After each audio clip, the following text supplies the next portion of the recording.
Visakha naval డాక్యార్డ్లో ఆధునిక టెక్నాలజీతో రూపుదిద్దుకున్న ఐఎన్ఎస్ ఆర్నాల్ను chief of defence staff general Anil Chauhan జాతికి అంకితం చేశారు. జలాంతర్గామి వ్యతిరేక యుద్ధ నౌక ఐఎన్ఎస్ ఆర్నాలతో నావికాదళం మరింత బలాన్ని పుంజుకుంది.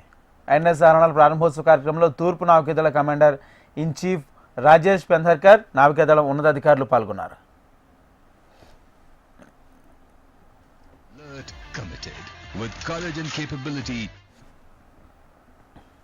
ఐఎన్ఎస్ ఆర్నాల్ ప్రారంభోత్సవం నావికాదళంలో పండుగ వాతావరణాన్ని సంతరించుకుంది. జలాంతర్గామి వ్యతిరేక యుద్ధ నౌకను కోల్కతా గార్డెన్స్ రీచ్ రక్షణ ఉత్పత్తుల సంస్థ ఐఎన్ఎస్ ఆర్నాల్ పేరుతో రూపుదిద్దించారు.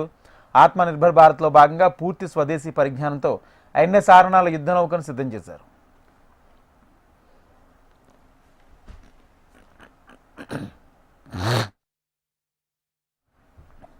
బంగాళాఖాత తీరాన తయారైన యుద్ధ నౌక నావికాదళానికి వెన్నుదన్నుగా నిలవబోతుంది. హిందూ మహాసముద్రంలో భద్రతా పరంగా కీలక పాత్ర పోషించే విధంగా నావికాదళ అధికారులు యుద్ధ నౌక రూపకల్పన చేశారు. భారత నావికాదళ అమ్ముల పొద్దులోకి ఆధునిక టెక్నాలజీతో ఆర్నాల వజ్రాయుధంలో పనిచేస్తుందని chief of defence staff general Anil Chauhan అభిప్రాయం వ్యక్తం చేశారు. విశాఖలో జరిగిన ఐఎన్ఎస్ ఆర్నాల్ ప్రారంభోత్సవంలో ఆయన నావికాదళం సాధించిన ప్రగతిని ఆవిష్కరించారు. ఇటీవల జరిగిన ఆపరేషన్ సింధూర్లో నావికాదళం పనితీరును ఈ సందర్భంగా ప్రస్తావించారు.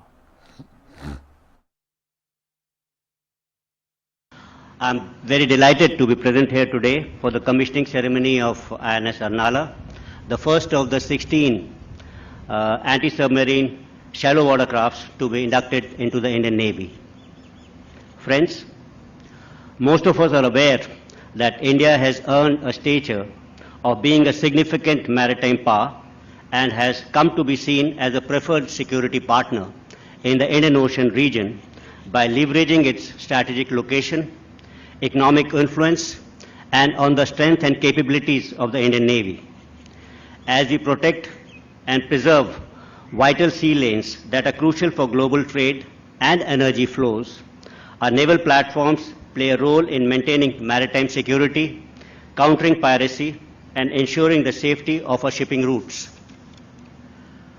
Considering the current flux in the geopolitical environment and the ever-challenging security situations, our Navy needs to remain strong, credible, and equipped with the latest state-of-the-art ships.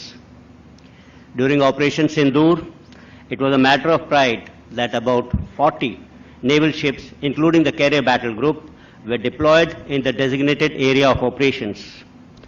The firepower available at sea in terms of both ship and air-launched missiles